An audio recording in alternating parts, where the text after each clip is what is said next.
What's up, good people? It's your dog, Toddy, checking in with a real quick video, man. Hey, let's get straight to the business, man. Let's get straight to it. You've already read the title, man. The Atlanta Falcons have taken some unimaginable risks these last couple years, these last few years. I mean, they have taken some big risk. You know what I'm saying? They're taking some big risks. Starting off with well, before we start off, the risk that we've taken as a franchise, they got to pay off, and they got to pay off in a big way.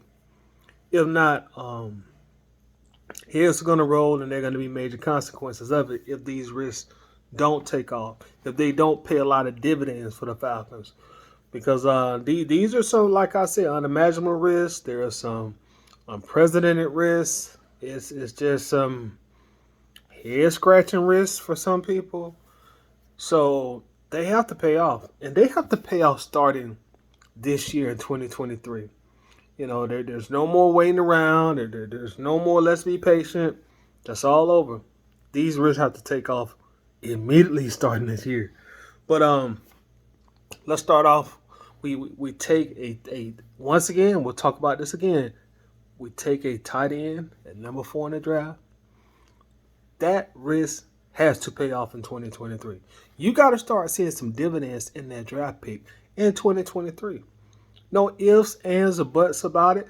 No more, well, we didn't have no quarterback, or we didn't have no cap space, or the sky's orange. That dividend got to pay off. It got to pay off.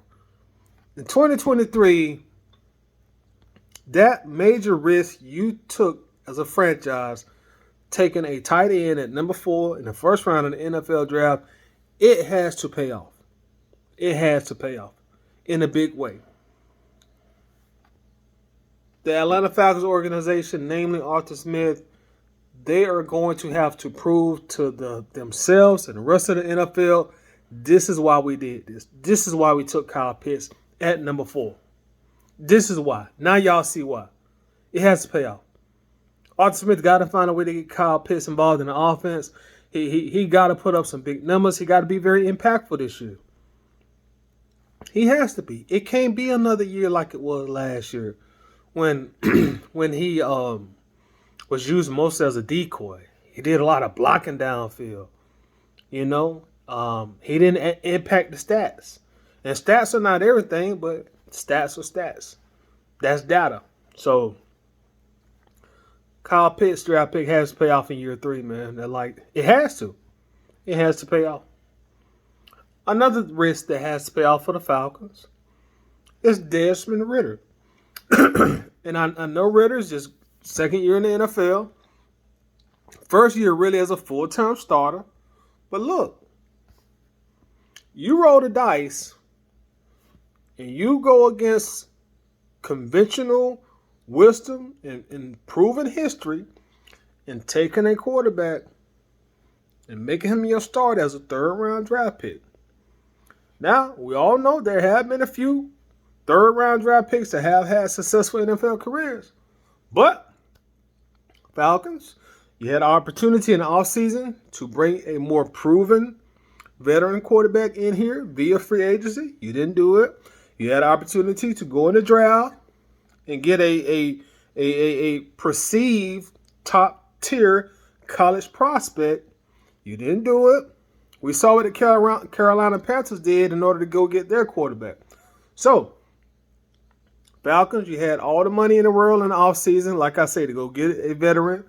We drafted number 8, so you was in position to get a quarterback, even if you had to trade up and get one. You stayed pat. You stayed with Desmond Ridder. What's done is done. But you know what? That's a risk. Third-round draft pick. That risk has to pay off.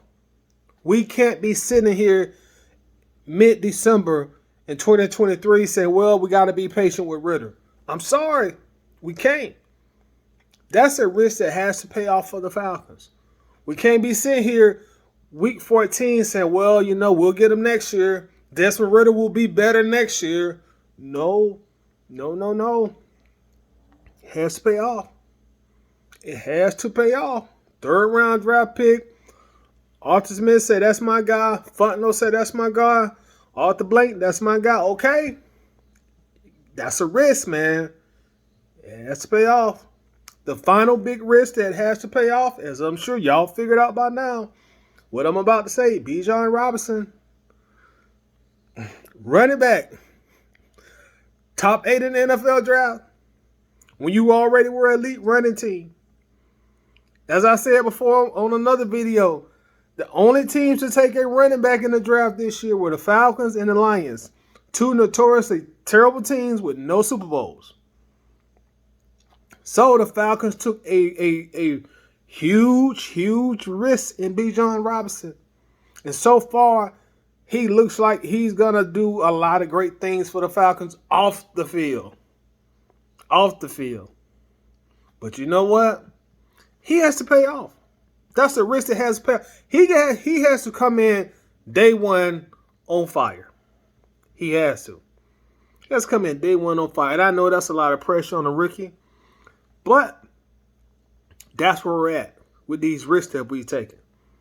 That was a very risky pick. Again, running back,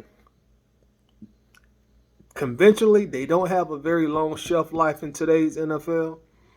The value of the position is very low on the totem pole in today's NFL. And I know the Falcons are planning to use him in a multitude of ways, but he has to pay off. He has to. If he doesn't win Rookie of the Year, he got to be somewhere in the top 2 or top 3 to vote it. He has to come out and hit a grand slam week 1, week 2, week 3. Okay, we're sold on him already.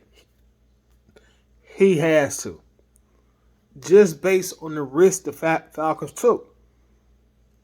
So, these franchise-defining moves that were very risky, they have to pay off for the Falcons. If not, heads are going to roll. Arthur Smith's job is kind of on the line with these moves that have been made. And probably to a lesser degree, Terry Fontenot as well. These 3 risky franchise moves have to pay off in a big way. They have to pay dividends.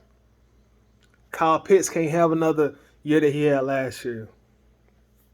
Desmond Ridder just can't be your typical third-round quarterback. He has to be much better. Bijan Robinson just can't be a typical rookie running back. He has to be much better. If not, it's a failure of epic proportion, and heads will roll. And we will have a lot of egg on our face as a franchise.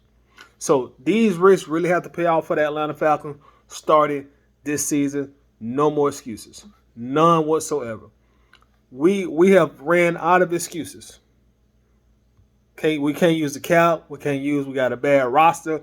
We got bad coaching. Nothing. Nada. Zero. Zilch. These risks got to pay off.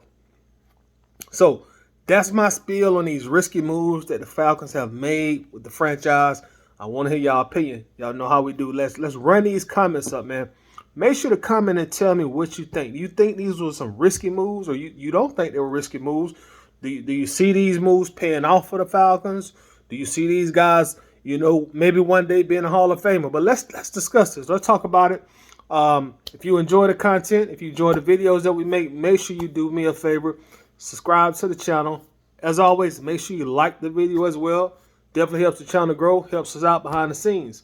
Appreciate your time. And as I always say, I'll see y'all the next time I see y'all. Peace.